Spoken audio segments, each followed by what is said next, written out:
Ladies and gentlemen, welcome to the second Zero Hedge debate. It is an honor and a privilege to be asked to moderate this debate. I'm Ian Crossland. I'm going to be moderating tonight, and the debate tonight is going to be about January 6, 2021. Let's go for this. The first question I got for you guys, January 6, 2021. Was it an insurrection? Yeah, I actually think what Destiny and what Ed are saying are very important.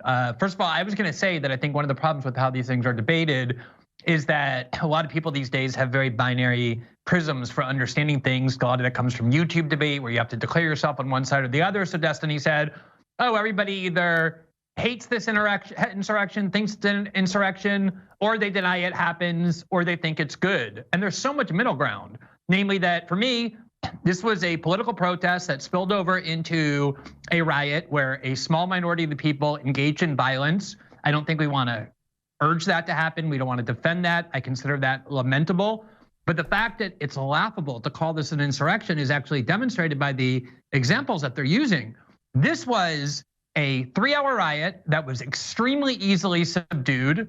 It doesn't remotely compare to any prior insurrections, let alone to the Civil War. The only people who were killed on January 6th were 4 people, all 4 of whom were Trump supporters, 2 of whom dropped dead of a heart attack and 1 from a speed overdose, because these were not exactly a well-trained militia. And when Jack Smith went to charge Donald Trump with multiple crimes, he had a lot of options to charge him with, and he charged him with a lot of crimes, including very dubious ones.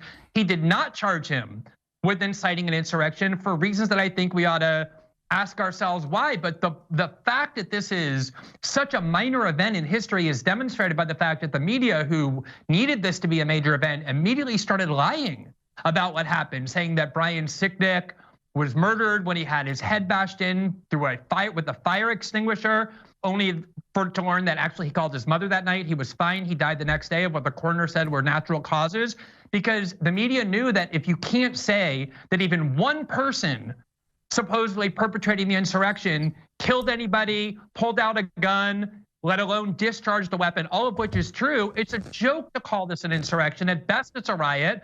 And that's the reason why Trump hasn't been charged with an insurrection. The only time he ever commented on January 6th about whether he thought there should be violence or not was when he said the following. He said, I know that everyone here will soon be marching over to the Capitol building to peacefully and patriotically make your voices heard. He urged them to be peaceful in how they went there. To the extent there was violence, I think you can make the argument that the FBI informants that even the New York Times admits were there were the ones that urged it. But even if the people who were there were the ones responsible, at best this is a riot. You could so easily make the case that the 2020 riots were a far greater insurrectionary threat than anything that happened on January 6th. Let me just say, what happens is when you gather together to debate a particular question, you're supposed to debate that particular question. The particular question that we were presented with is we're going to debate January 6th and whether it was an insurrection. Now, I don't blame Destiny and Ed for not wanting to debate that, for wanting to debate a whole set of other issues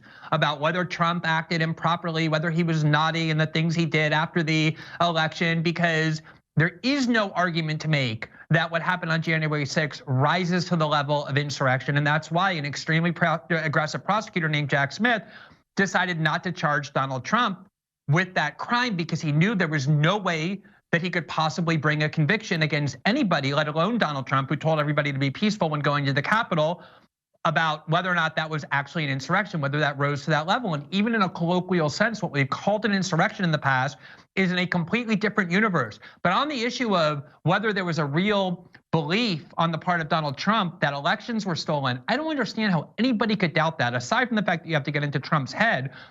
In the last 3 elections that Democrats lost, in 2000, 2004, and 2016, a very large number of Democrats believed and asserted that the election was stolen, and was the byproduct of fraud, and the president was, as a result, illegitimate. When I started writing about politics in 2005, the idea that George Bush was the real loser of the election. Al Gore won, was the view of every single liberal and Democrat that I knew. In 2004, there were objections claiming that Karl Rove had interfered in the Ohio vote with the Diebold machines and cheated to make John Kerry lose and George Bush win.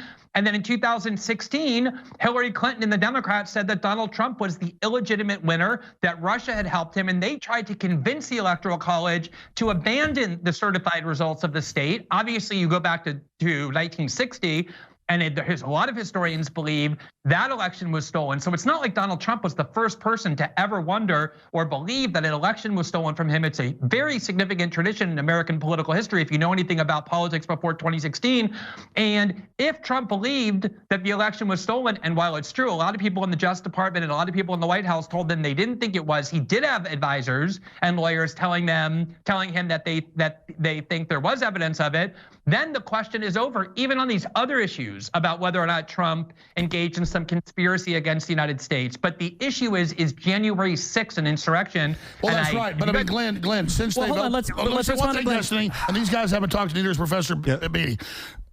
Hillary was in videos 2 days ago saying Trump's going to steal this election. So why are they allowed to say it? It's free speech. You don't get indicted for it. Trump didn't get indicted for that. Oh my God. They indicted him and they put it in the charging thing in Georgia. Oh, wait, here we got Glenn. Glenn speaking. Go for it, man.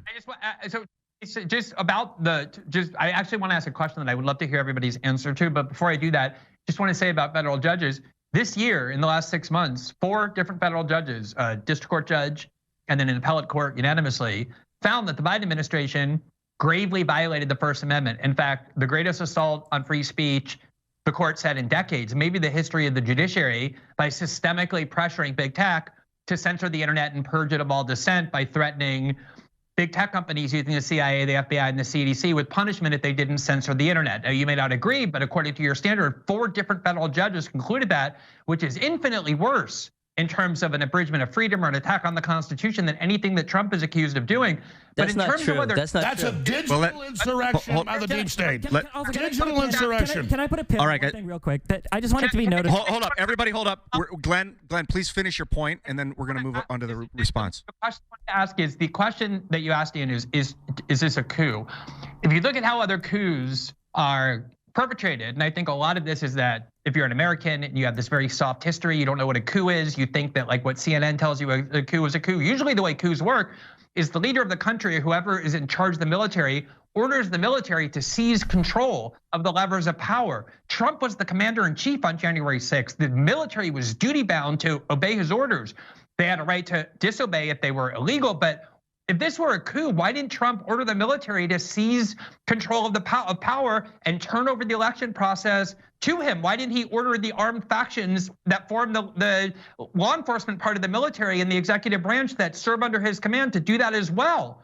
That's what happens in a coup. That didn't happen here because Trump wasn't trying to perpetrate a coup. The January 6th committee, and it's what Alex was alluding to just a second ago, is one of the biggest shams in the history of Congress, because what happened with the January 6th committee was we had a long history of 225 years of tradition in the United States Congress, where whenever investigative commissions would be created within the Congress, the minority leader and the majority leader would each select the members of that committee to ensure there was fair representation by both parties. Nancy Pelosi, for the first time in the history of the United States, as Speaker of the House, refused to allow the Republicans who were chosen for that committee by Kevin McCarthy, at the time the Republican minority leader, to be seated on the panel. And as a result, the Republicans said, we're going to have nothing to do with this. And the only quote unquote Republicans that were chosen was Liz Cheney, who ended up losing her seat by 36 points, and Adam Kinzinger, who didn't bother running again because they were so unrepresentative of the Republican Party. It was a completely partisan commission.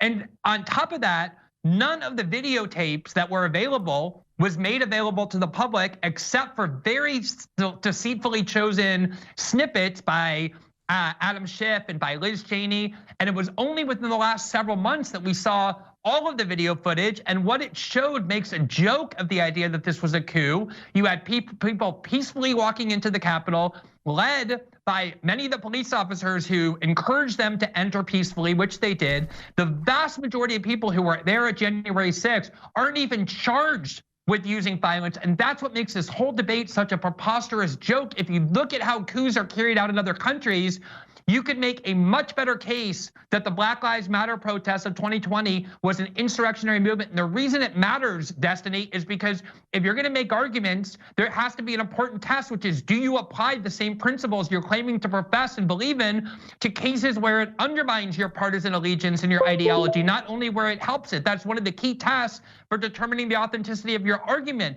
And so if you don't think the 2020 protest movement was an insurrectionary movement against the United States government, there's no way to claim what January 6th was, especially since Trump could have done so much more to cause a coup that he did not do, because that wasn't his aim ever. If you really believe that an election is stolen, as the Democrats claim they did, then it is kind of odd to say, we're just gonna concede that and allow George Bush to march into power, even though we believe that he actually stole the election. Yes, that is kind of an odd way to go about with your destiny. It's not all that all. We live in a democracy. There are appropriate forums through which you can challenge. Did they not battle that out in the courts? And they lost. Once you had your day in court and you Trump lost, was battling it out in the court, and he lost. Once you lose, anything past that is vigilantism. Vigilantism directed at the government to prevent the peaceful transfer of power to entrench your own power is an attempted coup.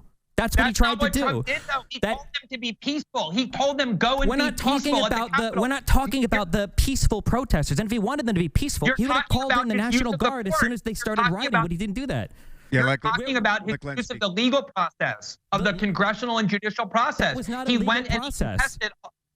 If he had ordered the military or some other FBI or any of those agencies, the CIA, to go and use violence on domestic soil in order to ignore those court rulings the way people do when they're trying to implement coups, you would have a good argument. He didn't do any of that. He invoked all of his legal rights in the judiciary and in the Congress. He lost and he walked out of the White House on January 20th. He did not have to be dragged out. He wasn't arrested by the military, which is what happens in coups. So much of this is because you only started paying attention to politics in 2016. You only live in the United States. You have no idea about history or anything that happens in other countries. You have no idea what a coup is. That's a totally separate question. No, from that whether is this what is a happened coup. on January 6th. It doesn't matter if it's the first time that it ever happened. Even if it's the first time or the 10th time, it's still not a coup or an insurrection. A coup or an insurrection is when you use violence and force in order to seize control of power outside of the legal process. So a coup has to have. So if there's no violence, it can't be a coup. Wasn't there violence? I saw violence. Yeah, you need violence in order to be the coup. The How much amount of violence do you that need? happened on the Capitol on January 6th, the most amount of violence happened to the January 6th protesters, not from them. Again, not a single protester whipped out a gun, let alone used a gun. That is an extremely weird coup. First of all, on the issue of the ballots, there have been split decisions on this, and even Democratic judges in Colorado, and then the Democratic, very partisan Secretary of State in Rhode Island, as well as in California, have all said they don't think it's appropriate to remove Trump from the ballot because he has not yet been charged with, let alone convicted of, insurrection. So I want to be very deferential to Destiny's incredible achievements in constitutional scholarship, but there are actually a lot of even Democratic Party elected officials who are saying, as well as judges of the Colorado Supreme Court who were appointed by Democratic Party governors, who are saying that you cannot actually remove somebody because to remove them from the ballot is to punish them for a crime, insurrection, that Trump has never been charged with and therefore has never had the opportunity to defend himself the way a criminal did. Wait, why are you citing the dissent? No, Glenn, why is he citing the dissent? Why are you citing a dissent in a losing case? Like it proves your point. No, also, that's what I thought. Okay. He just knows that people are dumb. I have a direct question. I know you're scared of Glenn. Let him continue. No one's ever been taken off the ballot without being convicted. Okay, Glenn, continue, and then Darren's going to add. The secretaries of state of California and Rhode Island have also said the same thing, but it's true. The Supreme Court will decide. I'm very confident they'll decide Trump can remain on the ballot, and then that will resolve that issue. Yes. The question I actually have a few questions quickly. One is, why didn't anybody like Jack Smith charge Trump with engaging in an insurrection? If Trump was engaged in an insurrection or inciting an insurrection, you would hope, I would think, that he would be charged with that. I don't think he was, so I'm happy he wasn't. But for those of you who think he was, why wasn't he charged with that? And then the second one is, I just want to know, given that the 2020 riots did have a lot of people in there who were nonviolent and were there not for insurrectionary reasons, but had a lot of people who were anarchist and insurrectionist and who engaged in a lot of violence, a lot more than was done on January 6th. Do you also think that the riots of 2020 constituted an insurrection? I'm just trying to understand to get a sense for what your definition of insurrection is. Glenn, do you think that the 1992 riots? Answer what I asked? I asked 2 questions. Can you just answer that? And then I'll ask I can give 3 really quick answers for these. Yeah, I can give answers too. I don't think that Black Lives Matter was an insurrection. I do think 1992 riots in LA was an insurrection. George Herbert Walker Bush. Black Lives Matter black. That made it not an insurrection. What did it lack? So it was a protest, and the violence was when the police clashed with the protesters. The violence was not against the government in order to stop the government from doing something. There weren't Antifa and anarchist groups there that explicitly say they were using violence to overthrow the government. That didn't happen. They were firebombing federal courthouses. God, that's not true. They were the bombs on the courthouses. There's nobody. It was at nighttime. There's nobody in there. They were not obstructing anything. The firefighters got cited. Arson's a serious crime. They were not there to obstruct an official proceeding of a government. Wait, just burn down a courthouse. That's really quick. I want to ask Glenn. Do you think 1992 was an insurrection? Notice you didn't answer Glenn's question. I just did answer it. I just answered it. Yeah, but no. The Democrats. Alex, I did answer it. I specifically answered it. Glenn, please, you answered it. Yeah. But I think the 1992 riots, I recall at the time thinking the Insurrection Act was inappropriately invoked. I'd have to go back and really study the 1992 riots to see the extent of the violence. But I do think that you're asking that indicates why the 2020 riots are way closer to an insurrection than anything happened after the 2020 election. And the reason you're afraid to say that it is an insurrection is purely for ideological and partisan ends, because you don't. That's not true. And liberals were engaged in an insurrection. You asked him a question. Let me finish. There's riots every week in America. The Democrats were saying the Black Lives Matter riots were good and bailing them out. I want to ask Glenn, what do you think, man? Glenn, do you think that this thing was stolen? I think the election was rigged. I'm not somebody who thinks that there's evidence conclusive that the election was stolen. I do think we should be a lot more attentive to when election processes get changed out of the blue, like, because there's COVID, we're gonna have a ton of new conventions for how we do mail-in ballots. I think there's a lot of potential for fraud there. I don't think there's evidence that I've seen, at least, that's conclusive that the 2020 election was stolen. I do think, though, it was rigged in all sorts of ways, from internet censorship to all kinds of interference on the part of the US security state, lying and saying that a very incriminating story about Joe Biden was the byproduct of Russian disinformation when it absolutely was not. Facebook and Twitter censoring that story right before the election. These are all examples of corrupting rigging by institutions of authority. On the question of whether no, I don't. I'm not somebody who thinks there's evidence that it was stolen. Well, how would you define the difference between rigging it and stealing it? Rigging it is when institutions of authority cheat or act corruptly in order to manipulate public opinion to prevent stories from getting to them, like those news stories about Joe Biden and the way that he exploited his family connections in Ukraine and China to profit for his family, and lying about it and saying that it's Russian disinformation, censoring the internet to prevent stories from getting to the public, having the security state, the CIA and the FBI, that's supposed to have no role in our politics, being the ones to cook up those fabrications. That's all examples of rigging and manipulating our democracy the way that we accuse Russia of doing. The US security state, the corporate media, Twitter and Facebook did that way, way worse.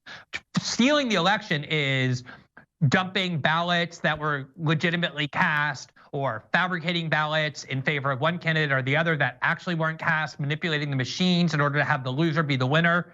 That's what I would distinguish between rigging and stealing. The whole point is, if Trump legitimately believed that the election was stolen, as Democrats believed in 2000, 2004, 2016, right. No, that's not right. It's not answering the question.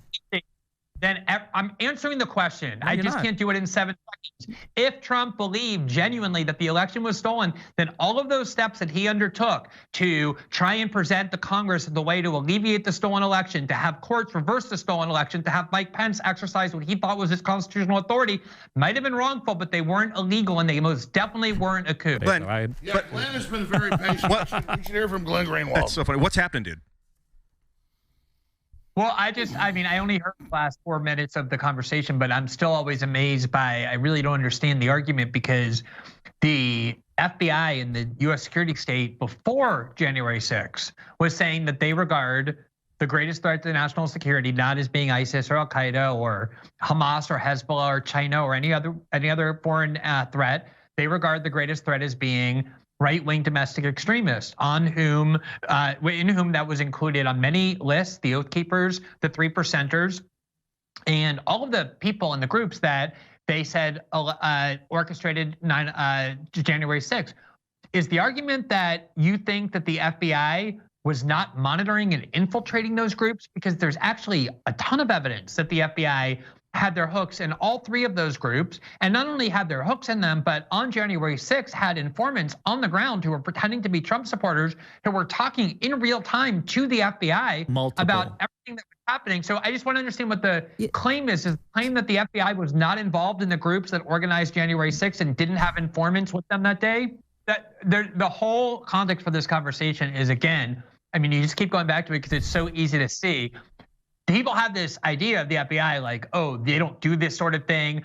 Earlier, I think it was Ed who said, wait, why would the New York Times run a pup piece? Do you think they're working with the FBI? Like, that idea to him is so foreign. I didn't say that. I didn't say that. It was me. No idea what the history of the FBI is in this country. They have no idea that the FBI throughout the entire war on terror did this over and over. They would target and entrap all sorts of vulnerable Muslims to engage in plots that the FBI created in order to create a narrative that the FBI was needed because there was a much bigger threat of Islamic terrorism than there actually was. The FBI has been infiltrating and then using provocateurs to encourage groups to commit crimes so that the FBI can gain more power, can spread this narrative. You have to be incredibly naive or only paying attention to the news since 2016 and thinking Donald Trump is the only issue, not to understand that this is what the FBI has been doing for decades. And so to have this like naive attitude, like, oh, is the New York Times working with the FBI? That is what the media in this country has been doing. But you have no evidence. Yeah, the whole thing, like listening to them, honestly, it's like listening. I don't mean to be insulting. I'm just saying this, it's what it sounds like 7th graders who learn civics class and have this understanding of how the US government works. Like, oh, the FBI investigate and they discover crimes and then they go to the courts and the courts are very honest and the courts are apolitical and the courts make rulings and everything that has happened in January 6th. And you can even look at the people they picked and choose who to expand the law. The people who ended up getting prosecuted on felony counts, even though they were nonviolent, had these incredibly novel interpretations of law that were used against them to turn nonviolent demonstration and nonviolent political protest into felony by taking this post-Enron law and giving it a stretched meaning that it never had before. And the reason so many of them plead guilty is because they know that if they go into court, they're going to have rulings against them because a lot of these judges, especially in Washington, are not only Democratic Party judges, but the entire system is furious to watch people go and put their feet up on Nancy Pelosi's desk. So the entire system decided that this has to be punished regardless of what the law provides. You had the FBI with their hooks inside all of these groups, but I do understand that if you believe in this like story of American propaganda, that the FBI is these upstanding law enforcement people and they don't do that and then the courts go and make rulings, then you're gonna end up with this image of what the three of them have, which is this idea that this was one of the worst attacks in American history. The courts have ruled. Everything the government did in this case is consistent with their longstanding view before January 6th, that these groups are criminal groups. They need to be criminalized. Trump's movement is a threat to the United States, and the entire part of January 6th was designed to define them as an insurrectionary movement so that they could criminalize them, which is exactly what they're doing. A tiny number, a small percentage. Yeah, and the Supreme Court is, and they should be. You got to make. Let Glenn talk. Go ahead. Understand that usually what happens in the United States with nonviolent protesters or even with violent protesters is they don't get charged with anything. A tiny percentage of people who use violence throughout all of the Black Lives Matter protests ended up in jail because the ideology in which they were protesting was one that was considered positive and friendly by the institutions of authority. They were on the side of Black Lives Matter. They didn't prosecute that. The Trump movement and the right-wing extremists, as the government calls them, are considered enemies of the state. And that was why the entire law enforcement mechanisms were distorted. If you want to actually make these... Let me just back up Glenn briefly and I'll shut up. Let me finish. I'll take a 5-minute break. One second, let me finish. It's not the same to compare Black Lives Matter protesters and protesters who entered the Capitol building during the certification of the election. Those are not, that's like Democrats have bombed the U.S. Capitol. Democrats have bombed it. Courthouses and burned down police stations, and they had within them people who were insurrectionary. And they got charged, and as they should have. They got charged. Barely any of them got charged. Glenn, did you want to say something? Yeah, I think this is really the nub of everything. Like, I really do think that the three of them actually believe what they're saying. I'm out like actually realizing this. And the reason they believe it is because they don't know the history of the war on terror. They don't know the history of the Cold War. They don't know what the CIA and the FBI and the US security state have been constructed to do and the role that they played in our domestic politics. Every single time that there's some new crisis, the CIA, the FBI, the permanent power faction in Washington, and it's not like some crazy conspiracy theory. Dwight Eisenhower warned of it on his way out of the presidency in 1961 when he called it the military-industrial complex because he had seen how it was growing beyond all democratic accountability.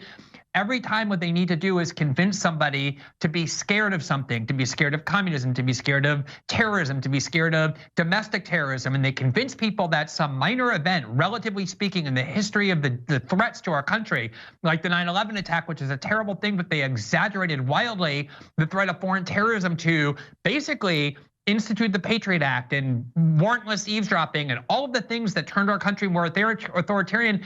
They were announcing that before 9/11. They used 9/11 to do it. They were announcing before January 6th that they wanted to turn right-wing extremists into domestic terrorists. And they used January 6th and this extremely inflated narrative about it. What it was a riot of out-of-control people, a few hundred of them, that they turned into an insurrection, that they're now weaponizing the justice system, and they're creating a precedent. I hope you guys understand this, where they're now taking a nonviolent protest. Remember, most of the people charged in January 6th are charged with nonviolent protests, and they've made it now so that they can charge those people with felonies and put them in prison for years. That was the Q shaman, 4 years in prison for a nonviolent protest. That's the precedent that you're endorsing with this narrative. When Black Lives Matter happened, every single blue state mayor and every single blue state governor weighed in on the side of the rioters because they were petrified of being demonized as being racist if they didn't support everything the Black Lives Matter movement did. So yes, the Black Lives Matter movement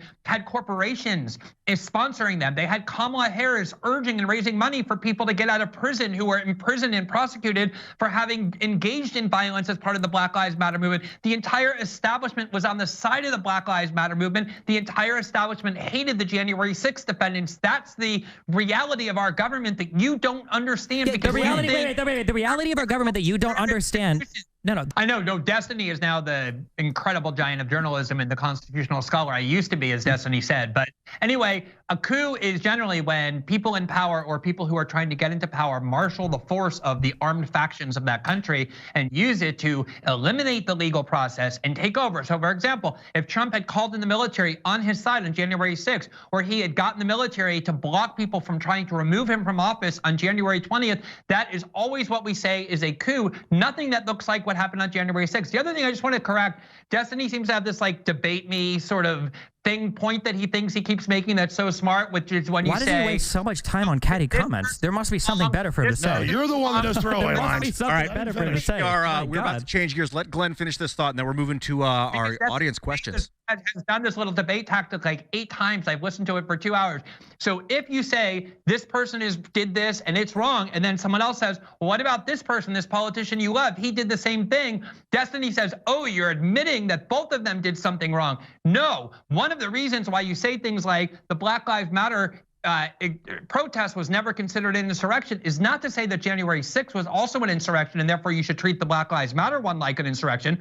The point is to say the Black Lives Matter wasn't treated like an insurrection because people like Ed and Destiny and Brian love the Black Lives Matter movement because it's unaligned with their ideology. These are liberals who hate the Trump movement politically and therefore want to criminalize it. But pointing to other examples, I'm against all rioting, just to be clear. Isn't it admitting that that the one that you start with is wrong? You're just trying to show that you're not applying consistent principles when your ideology is at stake. If that was the case, then when you're accused of defending a coup, then you argue why it's not a coup. That's how the argument works. If somebody says, I think that Trump engaged in a coup, one of the ways that you show that it's not a coup is by saying that the things that you like that are done that are far more insurrectionary are things you won't call an insurrection because those things done to advance. Glenn, I'm sorry. No, Glenn, that's called an appeal to hypocrisy. The way that you argue against something being a coup. If you actually believe what why has Trump not been charged with it? Why have they not charged Trump with insurrection? You just say Jack Smith already said why. Go read some of his documents if if you haven't already. already. It's like the main Secretary of State. She says he's guilty. If you don't think it's a coup, then we agree on what the definition of a coup is. If we don't agree on the definition of a coup, which you said it requires military presence, I don't know if anybody would necessarily say. All right. Well, it's not going to get resolved tonight. All right. You know what? That's it. That's it. That's it. That's it. We're done with this fucking conversation. We're moving on to the user questions. As told, Glenn, you had something to say? Glenn, please. Yeah. Well, first of all, I want to say that we are out of time here because it's been 3 hours. But I did just want to say I do think that attack on Alex is a bullshit attack. We are here because we want to talk about January 6th. We want to talk about whether we're this talking is about something. And to try and make it about Alex when there are 6 people here presenting all kinds of evidence that you're not equipped to deal with, I think it's just a pathetic way to try and end this debate. And the last thing I want to say is it's really given like a kind of amazingly vivid mindset into the minds of Trump era liberals who have really come to see the US security state and the courts and prosecutors as their political allies in their war that they're waging against people who disagree with them. And they have this like very romanticized view of what the FBI is, what the DOJ is, how the court systems work, how the federal government works. And all of this reveals this so well because what's happening here is so manifest, which is that all of these agencies are being abused because the Trump movement is considered the gravest threat to establishment power in this country, which is why the bipartisan establishment is against it. To try and make this about Alex and Sandy Hook is a really pathetic way to end the debate. I think you guys have done a good job defending your views. I think you should leave it at that. And we definitely have to go because it's been 3 hours. Yeah, well, we're not done. We're going to keep talking with some questions. No, not right now. Can I answer?